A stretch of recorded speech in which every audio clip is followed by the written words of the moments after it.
پاکستان سمیت دنیا اسرائیل فلسطین جنگ میں اب دو حصوں میں تقسیم ہو چکی ہے۔ تمام موجودہ صورتحال کا معائنہ کریں تو پتہ چلتا ہے کہ اسرائیل کی کوشش ہے جنگ میں خود نہ کودے بلکہ امریکہ اور اتحادیوں کے ذریعے شکست دے۔ یہ وہی پالیسی ہے جو اس سے قبل جنگ عظیم میں امریکہ کی تھی، جب روس، برطانیہ اور فرانس بامقابلہ جرمنی، آسٹریا اور سلطنت عثمانیہ تھے۔ امریکہ نے پہلے 3 سالوں تک خوب اسلحہ اور خوراک بیچ کر پیسے کمائے اور آخری سال جب روس انقلاب کے بعد جنگ سے باہر ہوا اور دونوں فریقین بہت زیادہ کمزور ہو چکے تھے تو اعلان جنگ کر دیا اور آسانی کے ساتھ جنگ جیت گیا۔ اب اسرائیل کی بھی وہی پالیسی ہے۔ جب امریکہ، چائنا اور اتحادی آپس میں جنگ کی صورت میں بے حد کمزور ہو چکے ہوں گے تو اس وقت جنگ میں شامل ہوگا اور بغیر زیادہ محنت کیے سپر پاور کی سیٹ پر براجمان ہو جائے گا۔ فی الوقت اسرائیل عالمی طاقتوں سے خود نہیں لڑنا چاہتا اور اپنی لڑائی صرف غزہ تک محدود کرنا چاہتا ہے، جہاں ہزاروں امن پسند فلسطینی شہید ہو چکے ہیں، مگر عالم اسلام صرف ایک بیان کے علاوہ کچھ نہیں کر سکا۔ G20 ممالک نے بھی اسرائیل کا ساتھ دینے کا اعلان کیا ہے۔ اس کے برعکس روس نے اسرائیل کو سخت الفاظ میں وارننگ دی ہے کہ اگر اسرائیل نے جنگ بندی نہ کی تو ایٹمی حملے کے لیے تیار رہے۔ اس طرح ایک طرف امریکہ، یورپ، مغرب اور دوسری طرف صرف چند فلسطینی۔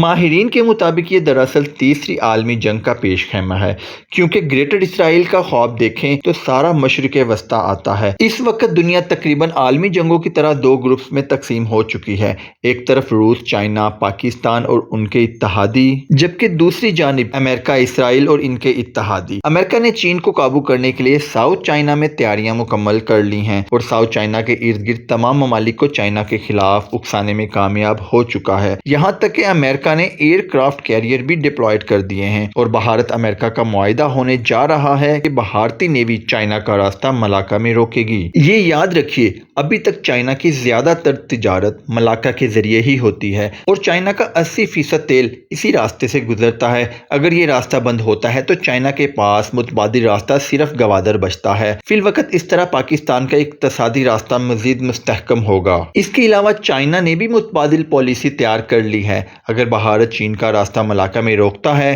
تو چائنا بھی بھارتی ریاست سکم پر قبضہ کر کے سلیگوڑی کوریڈور، جو بھارت کی 7 ریاستوں کو باقی بھارت سے ملاتا ہے، ان پر قبضہ کر کے باقی سب کو بھارت سے علیحدہ کر دے گا۔ بھارت بھی یہ بات اچھی طرح جانتا ہے، اسی لیے خاموش ہے۔ بھارت نے تبت کارڈ کھیلنے کا فیصلہ کیا اور دلائی لاما کو پوری دنیا میں لے کر جا رہا ہے، UN سمیت ہر عالمی فورم پر پشت پناہی بھی کرتا ہے۔ نتیجہ میں چائنا نے بھی کشمیر کارڈ کھیلنے کا فیصلہ کر لیا ہے اور ہر صورت کشمیر کی آزادی کے لیے کام کرے گا، اور یہ بات بھی پاکستان کے لیے ہی خوش آئند ہے۔